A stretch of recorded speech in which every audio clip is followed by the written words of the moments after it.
as I start reciting poetry, I most definitely will direct you to Calvary.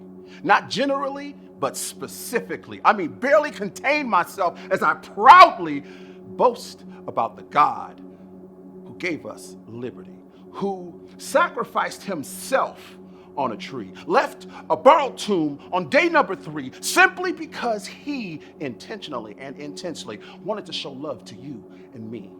I point to him who set us all free. Salute the captain of the blood sport, because Jesus giving life was for our comfort. The devil couldn't take the Lord's retort.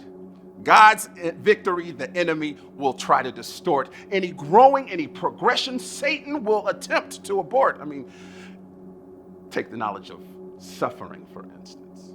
It's a great topic for study since there's been this huge, consistent push to rinse God's wisdom from common sense. Sometimes the cause of suffering is the direct result of us sinning. The fact is, we don't like hearing we are somehow wrong. Okay, so just keep listening. We are wrong. And so it seems punitive. But God uses this as a divine directive, a teaching moment. So it is powerfully corrective. He writes the wrong way that we look at his way, his will, his book.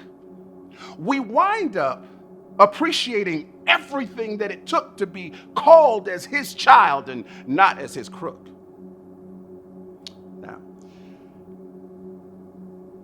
in other ways, it is not because of our sin, but then sometimes life just happens and suffering begins again.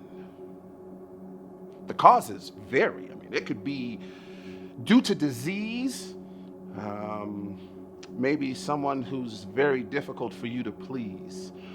Maybe you lost your possessions to the rage of the seas, or like David, you're just surrounded by evil and enemies. Perhaps it is our job to do what we can to ease this kind of pain so that the world sees that we are planted by God as his righteous trees. Okay, so at times, to fix us, other times, we're innocent but still suffering.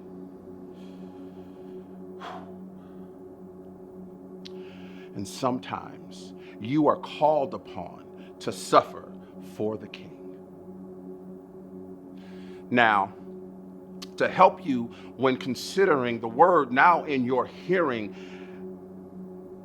and the appropriate gaining of greater understanding, a great place to start reading is 1 Peter chapter 3. Start at verse 13, and if you stop at the end of verse 18, I'll do my best to show you what I mean.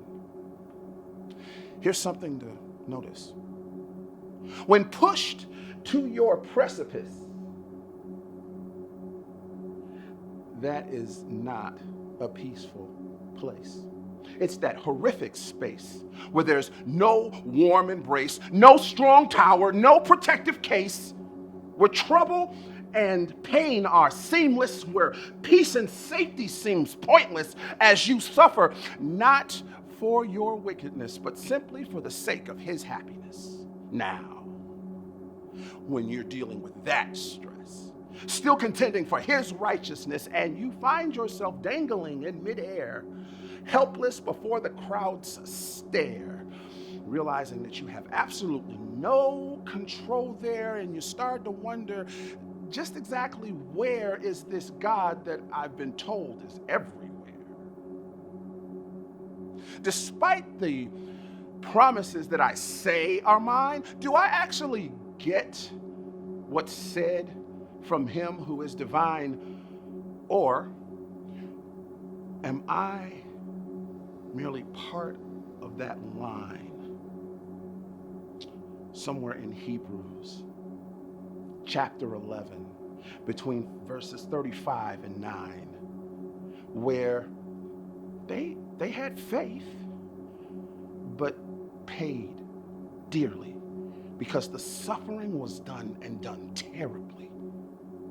They were in complete agony. And if we hear their story, we think their suffering is done unjustly and it's handed to them by the one known as man's enemy.